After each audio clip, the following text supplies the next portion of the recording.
الحمد لله نحمده ونستعينه ونستغفره ونؤمن به ونتوكل عليه ونعوذ بالله من شرور انفسنا من يهده الله فلا مضل له ومن يضلله فلا هادي له واشهد ان لا اله الا الله وحده لا شريك له واشهد ان سيدنا وسندنا ومولانا محمدا عبده ورسوله اما بعد فاعوذ بالله من الشيطان الرجيم بسم الله الرحمن الرحيم اليوم أكملت لكم دينكم وأتممت عليكم نعمتي ورضيت لكم الإسلام دينا وقال النبي صلى الله عليه وسلم أعطيت جوامع الكلم أو كما قال عليه الصلاة والسلام صدق الله العظيم وصدق رسوله النبي الكريم ونحن على ذلك لمن الشاهدين والشاكرين والحمد لله رب العالمين.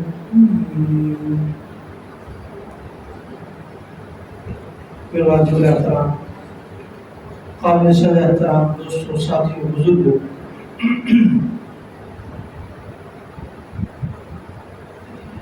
آج کے دن شریعت کے اعتبار سے، اسلام کے اعتبار سے، تاریخ کے اعتبار سے، ہمارے عبادات کے اعتبار سے بہت ہی زیادہ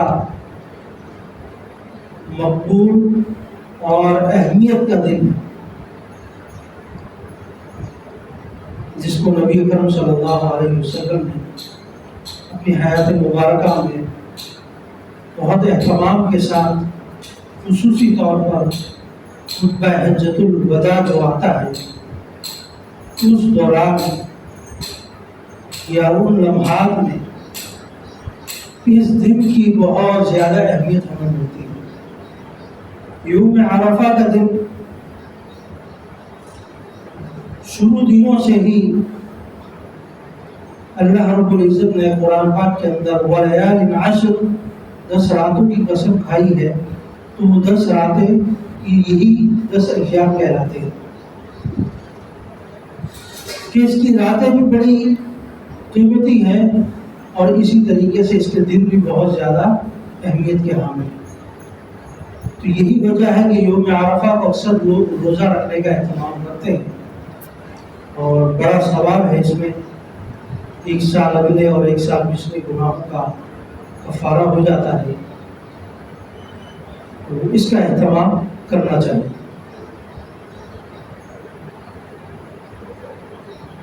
میں نے آپ حضرات کے سامنے ایک آیت تلاوت کی، اليوم اکملت لکم دینکم واتممت علیکم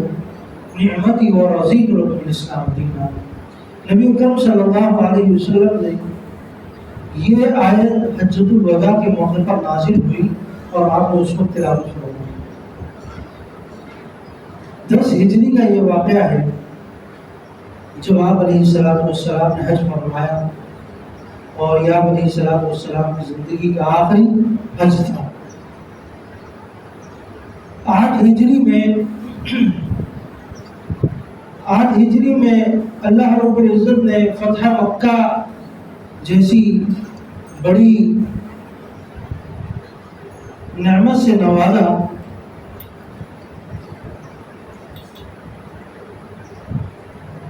اور فتح مکہ ہوا 8 ہجری میں، اور اس کے بعد 9 ہجری میں سورۃ التوبہ براءۃ من اللہ ورسولہ 15 پارے کی ایک سورت ہے، تو وہاں پر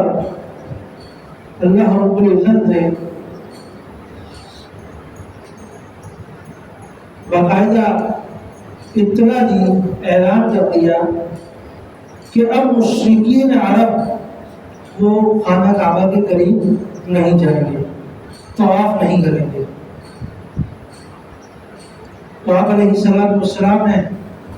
حضرت ابوبکر صدیق کے ساتھ حضرت علی رضی اللہ تعالیٰ عنہ کو بھیجا اور فرمایا کہ جاؤ جا کر مکہ میں اعلان کر دو کہ آج کے بعد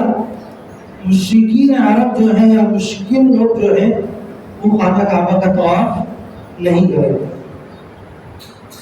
کہ اللہ رب العزت کی طرف سے حکم آ گیا اور اوپر پابندی ہے۔ وہ دور تھا کہ نبی اکرم صلی اللہ علیہ وسلم کی مکہ میں حکومت تھی، فتح مکہ کے بعد کا واقعہ ہے، تو ظاہر ہے اس طرح کے حکم جب آئے تو پھر اس پر حکم نافذ کرنا آسان ہو جاتا ہے، تو آپ نے باقاعدہ اعلان کروا کر منع کر دیا۔ یہ ساری کی ساری ایک وہ طریقہ ہو رہا تھا کہ آگے نبی اکرم صلی اللہ علیہ وسلم نے 10 ہجری میں آ کر حج ادا کرنا ہے۔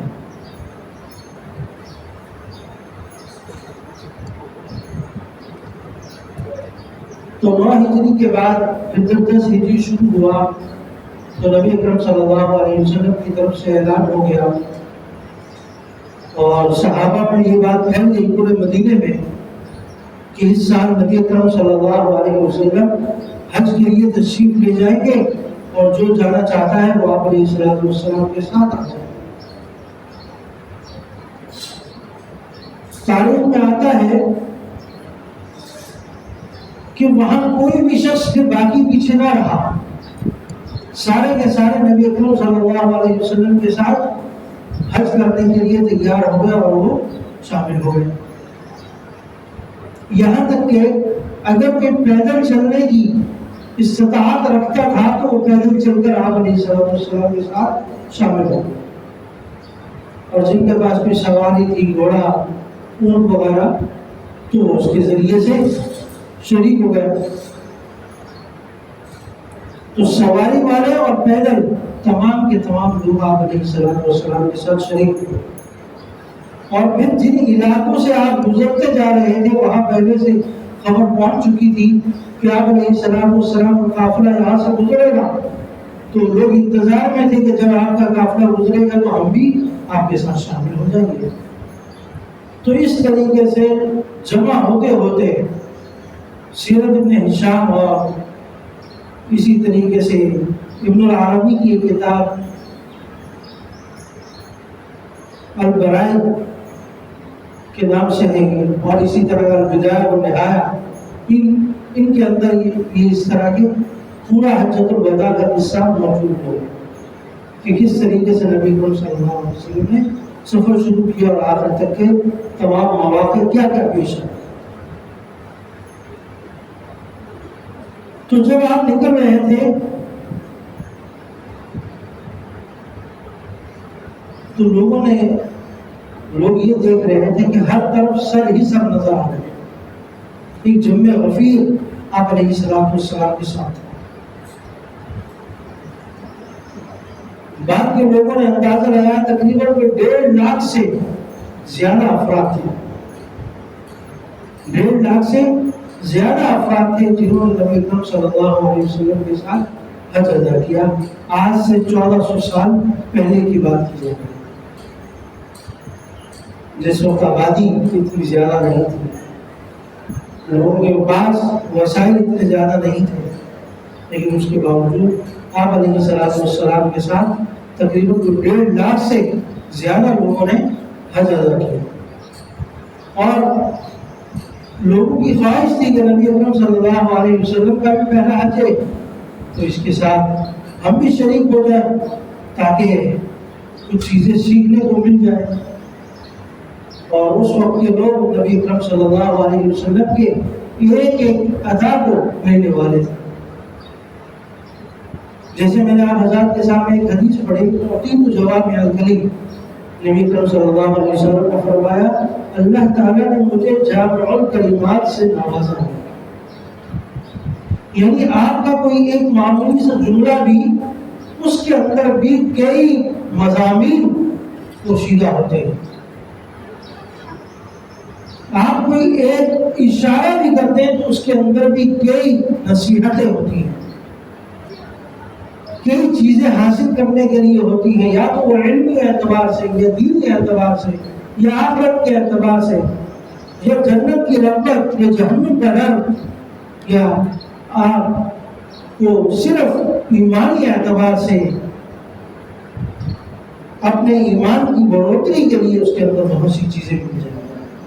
تو نبی اکرم صلی اللہ علیہ وسلم کی پوری زندگی ہی ہمارے لیے ایک نمونہ، ایک آئیڈیل ہے۔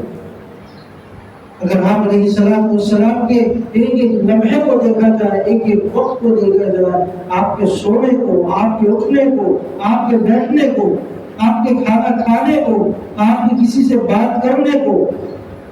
آپ کے جنگ کے میدان کو، آپ کے گھر کے عمل کو، آپ گفتگو کیسے فرماتے، آپ تقریر کیسے فرماتے، آپ کسی سے بات کیسے کرتے، آپ کسی کی دعوت پر کیسے شریک ہوتے، آپ کفار سے کیسے ملتے، آپ کے ساتھ، اپنے گھر والوں کے ساتھ آپ کے معاملات کیا تھے، علاقے والوں کے ساتھ آپ کے معاملات کیا تھے، صحابہ کرام کے ساتھ آپ کے معاملات کیا تھے، امت محمدیہ کے لیے آپ کیا سوچتے تھے۔ ایک ایک چیز نبی اکرم صلی اللہ علیہ وسلم کی روزن کی طرح واضح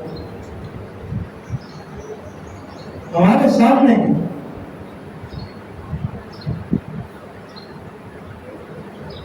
لیکن اس کے باوجود آپ نے فرمایا مجھے تو جواب یاد کریں کہ اللہ تعالیٰ نے مجھے کیا ہے، جامع کلمات سے نوازا۔ تو آپ علیہ السلام کا ایک ایک جملہ ہمارے لیے کیا ہے، فائدہ مند، ہماری ہدایت کا سبب ہے، ہماری نجات کا سبب ہے۔ تو حجۃ الوداع یہ پورا کا پورا ہمارے لیے اس کے اندر بہت بڑی ہدایت تھی نبی اکرم صلی اللہ علیہ وسلم کی طرف سے۔ 24 ذی قعدہ، اس مہینے سے پہلے والے مہینے کی تاریخ 24 ذی قعدہ کو آپ نے مدینے سے سفر شروع کیا حج کے لیے۔ 4 ذی الحج کو آپ مکہ مکرمہ پہنچے، اپنے 1.5 لاکھ کے لشکر کے ساتھ اور لوگوں کے ساتھ، اور ایک سارے ان لوگ مسلمان لوگوں کے ساتھ جو آپ علیہ السلام کے ساتھ حج کرنے کو اپنے لیے سعادت سمجھتے تھے۔ تو 4 ذی الحج کو پہنچے، اور اس کے بعد پھر یہ سارے کے سارے معاملات ہوئے، یوم عرفہ بھی ہوا، مزدلفہ کا عمل بھی ہوا،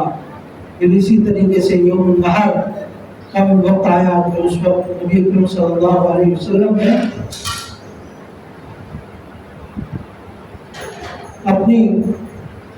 اپنی سواری پر بیٹھ کر شیطان کو کنکریاں مار رہے تھے، اور ساتھ میں صحابہ کو فرما رہے تھے کہ مجھ سے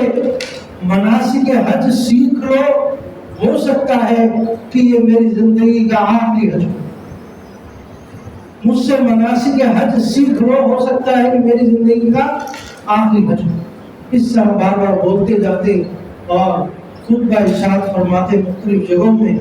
اور یوم النحر کے دن بھی اسی طریقے، یوم مزدلفہ میں بھی، اور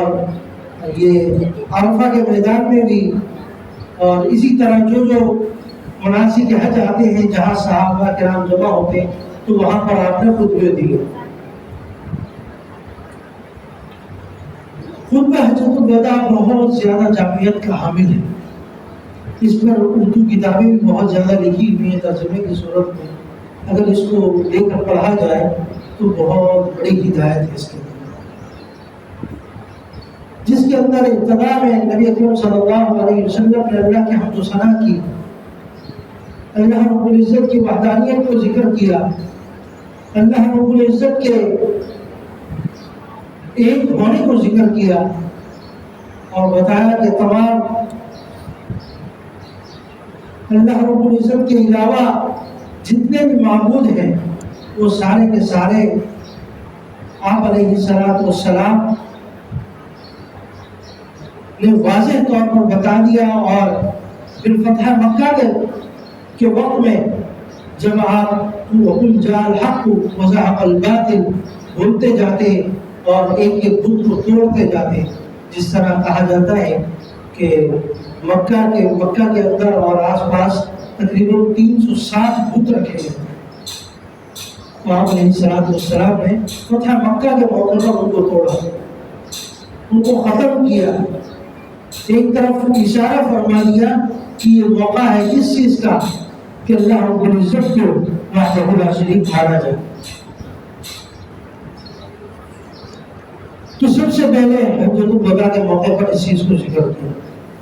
پھر مزید اس کے اندر باتیں آئی، جس طرح آپ نے آپس میں بھائی چارگی کو بتایا، مومن اور مسلمان کا فرق بتایا، مجاہد اور مہاجر کا فرق بتایا۔ فرمایا مومن کون ہے؟ وہ جو اپنے ایمان جو ایمان لائے اور اس کے ایمان کی وجہ سے اس سے مسلمان محفوظ رہے، جو اپنے ایمان کی وجہ سے مسلمانوں کو محفوظ رکھے۔ اور پھر مسلمان کون ہے؟ جس کی زبان اور ہاتھ سے مسلمان محفوظ رہے۔ اور اسی طریقے سے مجاہد کون ہے؟ وہ جو مجاہدہ کرتا ہے اللہ رب العزت کی رضا کے لیے۔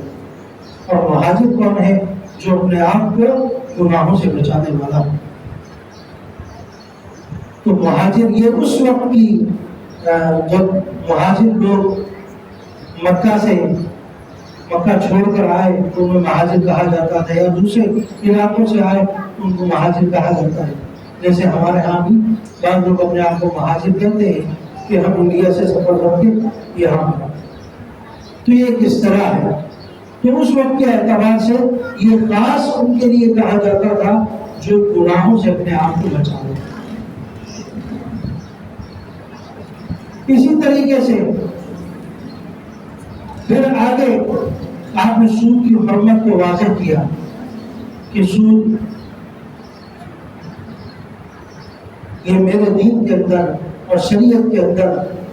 اس کو حرام سمجھا جاتا ہے، اور سب سے پہلے اس کی ابتدا میں اپنے گھر سے کرتا ہوں، اس طرح فرمایا۔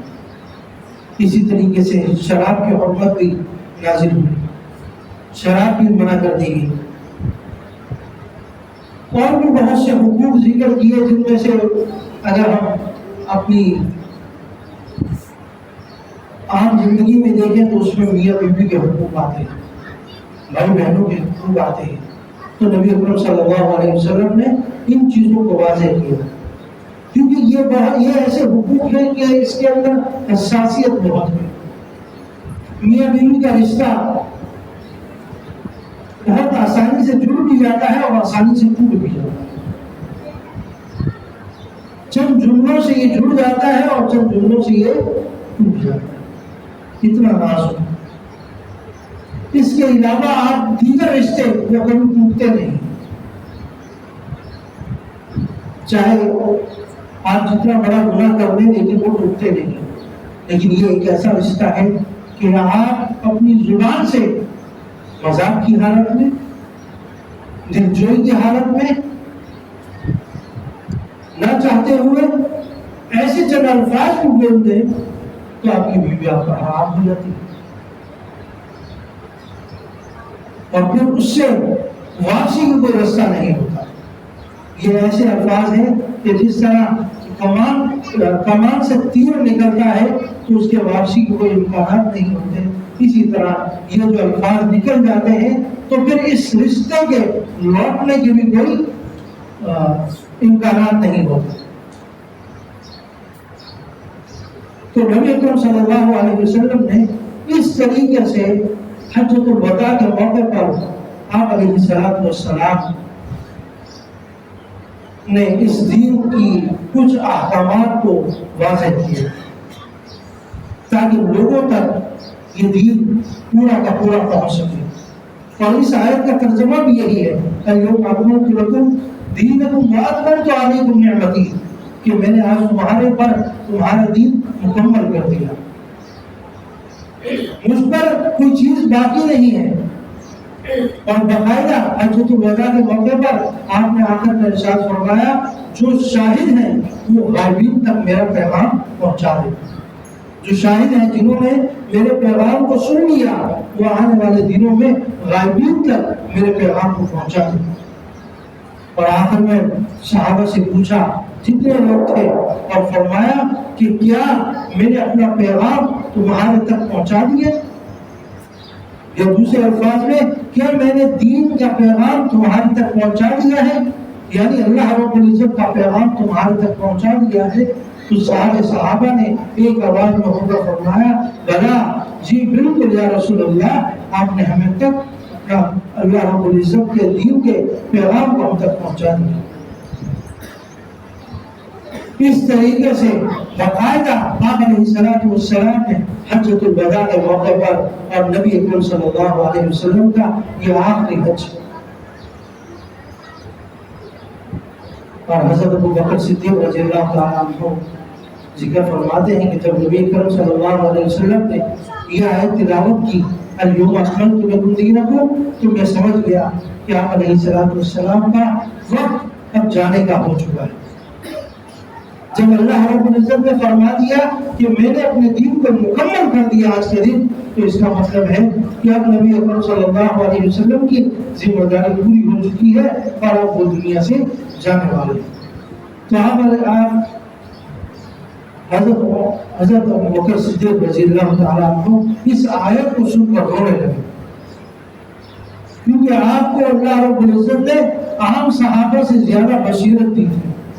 فوراً پہچان جاتے تھے آپ علیہ السلام کے جملوں کو، آپ علیہ السلام کی بیان کی گئی باتوں کو، تو سمجھ گئے کہ آپ علیہ السلام اب چند دن کے مہمان ہیں۔ اور پھر تاریخ گواہ ہے کہ پھر ایسا ہی ہوا کہ ذی الحج کے بعد محرم، صفر، ربیع الاول میں آپ علیہ السلام کا وصال ہو گیا۔ 2 مہینے چند دن آپ جو دنیا میں رہے، اور اس کے بعد پھر دنیا سے چلے۔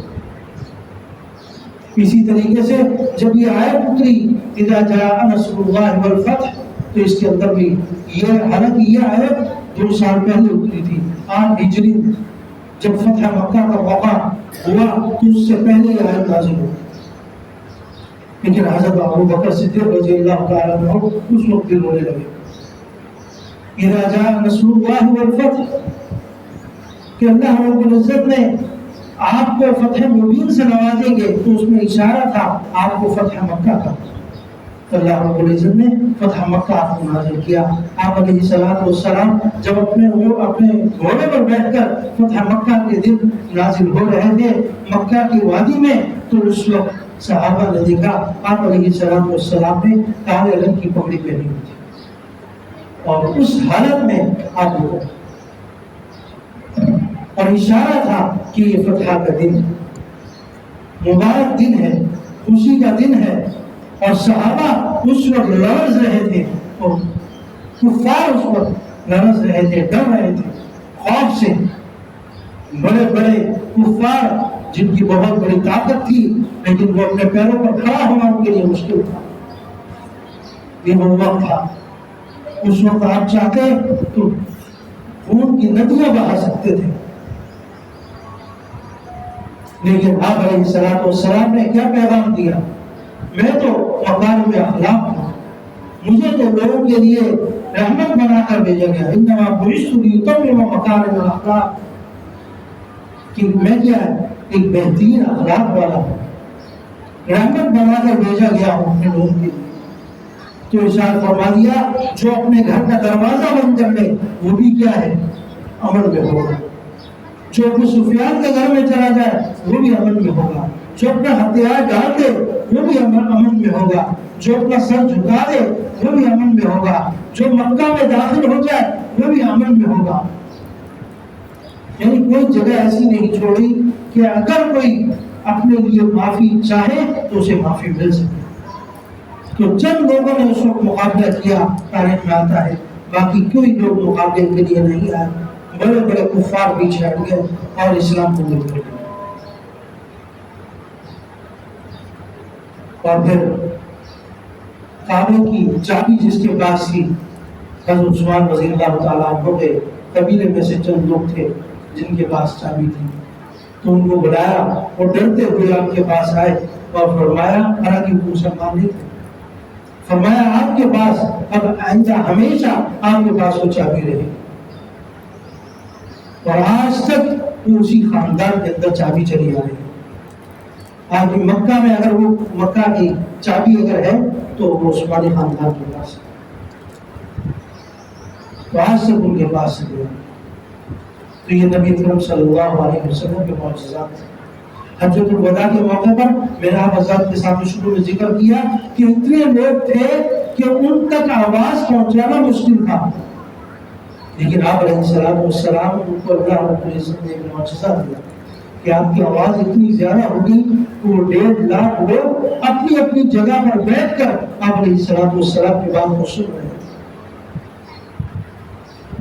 لوگوں کی سننے کی طاقت کو اللہ رب العزت نے بڑھا دیا۔ یہ معجزہ تھا نبی اکرم صلی اللہ علیہ وسلم کا، تاکہ کوئی شخص یہ نہ کہے کہ مجھ تک آواز نہیں پہنچی۔ اور خچر پر بیٹھ کر ایک مرتبہ یوم عرفہ میں آپ نے ایک خطبہ بھی دیا، خچر پر سوار تھے اور اس دوران خود کا ارشاد فرمایا، حضرت علی رضی اللہ تعالیٰ عنہ ساتھ تھے، آپ علیہ السلام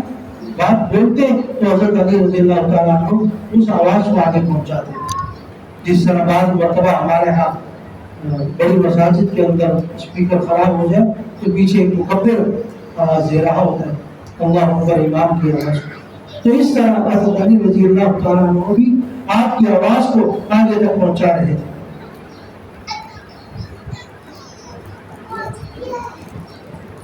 تو یہ وہ موقع تھا آج کا دن کہ جس کے اندر نبی اکرم صلی اللہ علیہ وسلم نے ہمیں بتلایا کہ یہ وہ دن ہے کہ جس دن اللہ رب العزت اپنے خزانے کو کھول کر رکھ دیتے۔ کہ اس کے بعد یوم النحر کا دن آتا ہے، جیسے کل کا دن ہوگا، اس میں مسلمان لوگ اپنی قربانی کریں گے۔ آپ علیہ السلام نے فتح مکہ کے موقع پر حضرت علی کے ساتھ مل کر 60 اونٹ ظاہر کیے، 60 ایک روایت میں آتا ہے کہ 73 اونٹ آپ نے اپنے ہاتھ سے نہر کیے اور بقیہ 10 اونٹ کل ملا کر وہ 72 یا 73 بن گئے۔ وہ اونٹ آپ نے بقیہ اونٹ حضرت علی رضی اللہ تعالیٰ عنہ کے حوالے کیے کہ آپ ان کو نہر کریں۔ یہ پیغام تھا امت کے لیے کہ جب یہ وقت آ جائے تو قربانی لازمی کرے، اپنے آپ کو اس قربانی سے نہ۔ آج اکثر گھروں میں یہ دیکھنے میں آتا ہے کہ گھر کا جو سربراہ ہوتا ہے، بڑا ہوتا ہے، عموماً اس کے پاس اتنا مال و دولت بھی نہیں ہوتا، بعض دفعہ اس پر قربانی واجب بھی نہیں ہوتی، لیکن وہ قربانی کر رہا ہوتا ہے اور بقیہ گھر والے سمجھتے ہیں کہ اس نے قربانی ادا کر لی تو بقیہ کی طرف سے بھی ادا ہوگی، تو ایسا نہیں۔ جو قربانی کر رہا ہوتا ہے بعض دفعہ اس پر واجب ہی نہیں ہوتی، وہ کر دیتا ہے، اور جن پر واجب ہوتی ہے جو بچے ہوتے ہیں، جو کمانے کے لائق ہو چکے ہوتے ہیں، کچھ آمدنی ان کے پاس ہوتی ہے، ان پر قربانی واجب ہوتی ہے لیکن وہ نہیں کرتے۔ تو یہ مسئلہ پوچھ لینا چاہیے کہ جس کے پاس کم سے کم اتنی مالیت ہو کہ وہ صاحب نصاب ہو، اگر وہ صاحب نصاب ہے یا اس کے پاس اتنی زائد چیزیں ہیں سامان وغیرہ کے لحاظ سے، سونا چاندی کے لحاظ سے، اتنا اموال بن جاتا ہے کہ وہ صاحب نصاب تک پہنچ جاتا ہے، تو اس پر قربانی واجب ہے، اگرچہ ابھی اس کی جیب میں کچھ نہ ہو لیکن اس پر قربانی واجب ہوگی۔